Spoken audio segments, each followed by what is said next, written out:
Hello there, beautiful people. Stephilippines here, and welcome back to my channel, everyone. So, for today's video, we have a very lovely couple here. So, will you guys please introduce yourselves? Hi, yes, I am Joshua, also known as Mighty's Adventures. Hi, this is the Mary Ann, Filipino Wonder in YouTube. What's the first impression that you had the moment that you saw her? She was gorgeous. Gorgeous. Wow. How about you? What's your first impression of him?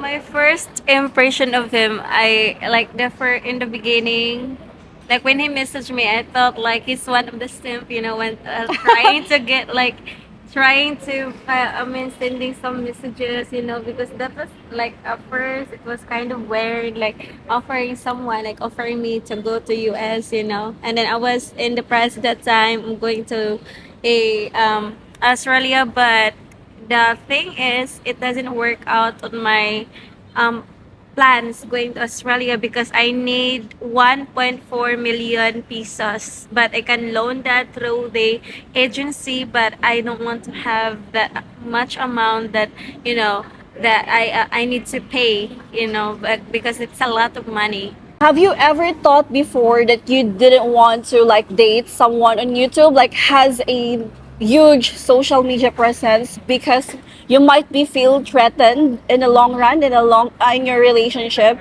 Because I know for sure that she gets a lot of like messages from people or is from men specifically. So what are your thoughts about it in dating a YouTuber? Like, is it normal? Is it okay? Or just no? Well, I've actually been on camera quite a bit. I used to do live streaming on Twitch, so that didn't necessarily bother me. The guy's messenger, it doesn't get to me because when she gets messages, she's open with her phone. She'll show me, hey, this guy sent me a message, or if anything, somebody sends a picture, she's like, oh, see this? No, I'm good. Yeah. So she's very open. Okay, so you trust her. Yeah. Absolutely. How about you? You also trust him? Well, yeah, basically because he's the first guy that he is not afraid of his privacy. Like for example, as a Filipino, we want some assurance, and then him actually is like it's different. I can just openly open his phone. He's not afraid. Like some of the other guy maybe like, oh, don't touch my phone. You're not allowed. It's my privacy. I actually respect that. But sometimes, like, as a man of Filipina, I think, like, especially if you guys are getting to know each other, it's kind of red flag for us if they're trying to keep their phone away with us, like for example like that. And then him actually is like he's very much open to it, so we're like and then it makes me actually open to him. At first, like I am threatened to or like afraid to let him go to my phone, something like that. But when he does that, it feels like he he actually, I learned something that, we need to be open to each other. Like, it's not because about the privacy, but it's like giving assurance to your partner. Yeah, absolutely. And also it shows respect. I respect as well. Right. Okay. How do you feel when she receives money like a super chat, PayPal donations from subscribers? And worst case scenario, she also receives something, anything in she will receive money, but the subscriber asks her to do something in return for that. How do Well, I am one of her moderators, so we do have guidelines.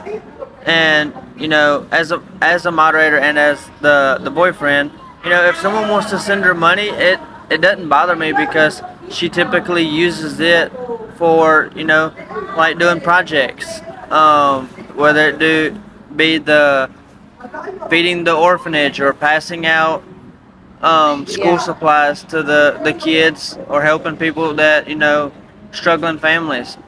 So that doesn't bother me. But as the part I was saying, as a moderator, you're as a viewer, you can't say, hey, if I give you $500, will you take off your clothes? See, you can't do that. So it's a donation. It's not a bribe.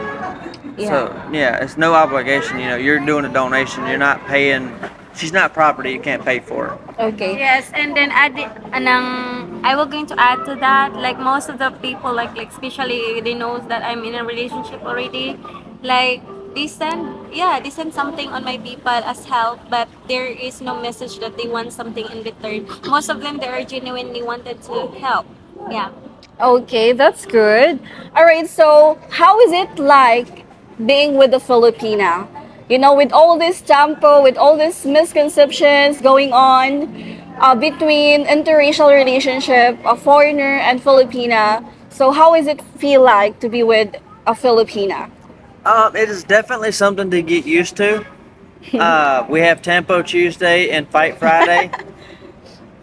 Just kidding on those two, but no, Tempo is something that any foreigner needs to realize. You know, it's not made up. It's not fairy tales. It's real. It's Filipinas' distinctive way to not necessarily start a fight, but try to avoid a fight.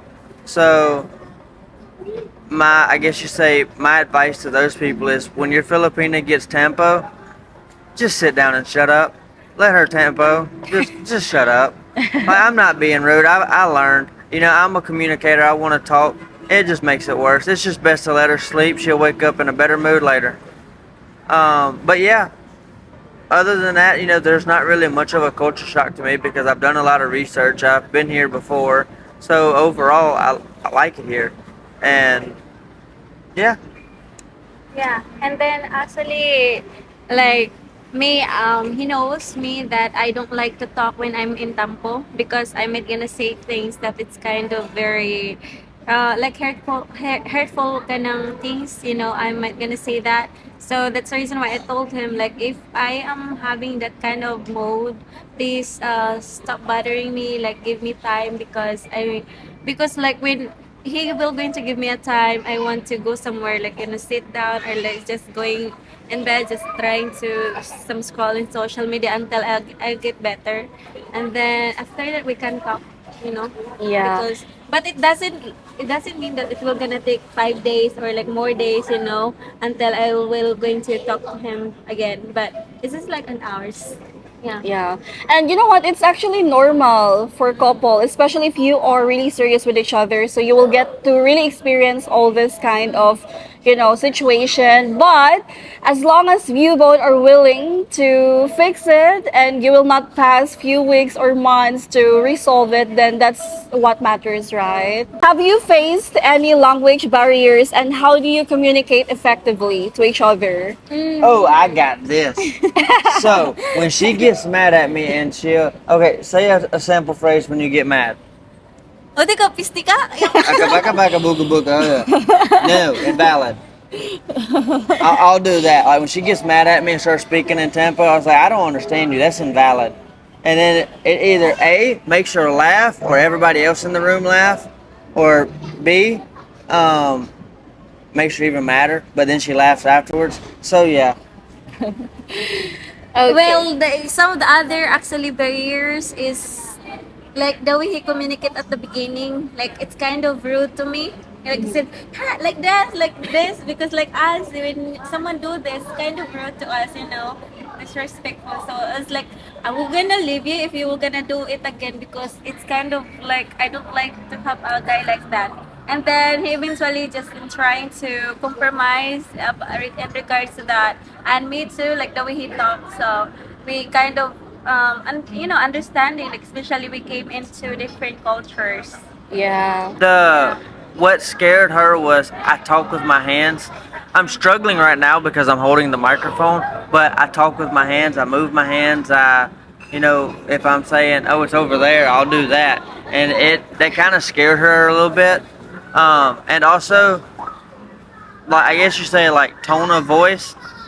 Like if we're wearing helmets and I got music playing and she'll say something, and then she'll walk off and I'm trying to get her attention like, hey, don't leave me, I don't know where to go. But she's sitting there talking on the phone like the viewers. And one time I was like, hey, Bae, Marianne, And she's like, "Don't you ever holler at me!" I said, "I didn't holler. I got music going." Like, because like for example, like you will gonna call me Mary any kinds of rude to me as well. Like especially I'm not really much used to it. But she told me not to call her bae when she's doing live stream, so I mean it's a lose-lose situation. How do you manage different expectations regarding family roles and responsibilities? Because you know, if you're a Filipina and you're dating a foreigner, your family would expect that you have a lot of money and you are obliged to like financially support them or give them money. So, have you guys had experience that like your family, especially her family, ask you for money? Okay. So well, I am actually surprised to my parents because I thought that they want me to be with a rich guy, something like that, or like can give them a money. But like when my mom talked to me, like it doesn't matter whom you're going to be with. Joshua, like she's really literally like Joshua. Like even though like Joshua is not supporting my parents, that's the reason why I'm trying to let him understand that that's the reason why I need to work hard because I want to support my parents in any ways, because it doesn't mean that they're my obligations, but as part of the family, we're kind of very much family oriented and we don't want to let our parents just, be somewhere else like and trying to ask help from the others while they can they can ask help for us, and then in regards to that, like my parents is doesn't expect that Josh can give them a money in the very beginning. Like Josh is still young. She don't have. I mean, he don't have a bunch of money. That this is just like us, like me and him. We can support each other, but it's not like he can support all my members of my family. Especially, I do have a lot of members of family, and With the responsibilities, it's pretty much like if she's busy or don't feel good, I don't mind helping. If she'll wash the clothes, I'll hang them up and fold them up. We split the responsibilities. If she cooks, I'll wash dishes, put the food up, stuff like that. yeah, and then actually like Marlene, I have my little sister, so she live with us, and then Josh will going to send her to school, drive for her, and then get her after school. So it's like we are a family now. Yeah. And with Marlon, I have a younger sister. Her name is Harley. So big shout out to my little sister Harley. But with Marlon, she reminds me very much of her. So it's just like that brotherly instinct that's kind of kicked in. Which Marlon has about got me in trouble with hair dye. Yeah. Came in and she was dyeing her hair, and I was like, "Oh, I'm dead." Yeah. But that's about the worst of it, I take her to school. I make sure she does her homework. So yeah. Okay, so my last question, guys, is that as a lovely couple, you as a guy, what can you contribute or what can you bring in the table or in your relationship? And same goes as you, Marianne. Well, that's a trick question. Are you talking about money? Or are you talking about Like in anything that you can provide in a relationship. I guess you say I can contribute like fortitude, make sure that her and my family is safe. And also a helping hand, which if anybody in her family ever needs anything, I'm one of the, I don't mind being the first ones there, daylight to dark, doing what I have to do. It is a big language barrier. Like when we were building a little wooden house, I begged and begged her to help, but her stepdad was like, no, no, no, no, because it's a little difficult, but at the same time, I can offer a lot. I make sure that all hey, do we brush our teeth? Do we have everything ready for tomorrow? I have a really good memory. Miss Forgetful over here likes to forget everything, so I don't mind, being the, I guess you say, the brain, like to remember, hey, make sure we do this, make sure we, so yeah. Yeah, well, me is what can I bring to the table? Actually, I love to take care of the family, like and cleaning houses. But you know what, Josh like helped me to clean the house, and it's more neat to me. Yeah, and then I cook food. I cook food, and then I do a lot of things. Like especially there's a lot of offers from people, so like jobs and then business, whatever it is. So it's kind of busy. So it's like I'm not just trying to just lay down in there, trying my partner to provide in everything, to do anything. But me and him is like we goes like 50s, bringing in the table. So like that. Oh, that's cute. I will say this: it is 50-50, but in an aspect, it's 100%, 100%. We both give it our all. And if one day we're not feeling good and I'm only able to give 80%, she'll pick up and do 120, and then I'll do the same thing. We have those sick days where and it's okay. We understand that. Hey, sometimes you get tired and worn out, and you just, yeah. Yeah, absolutely. Okay. All right. So, yeah, thank you so much, guys.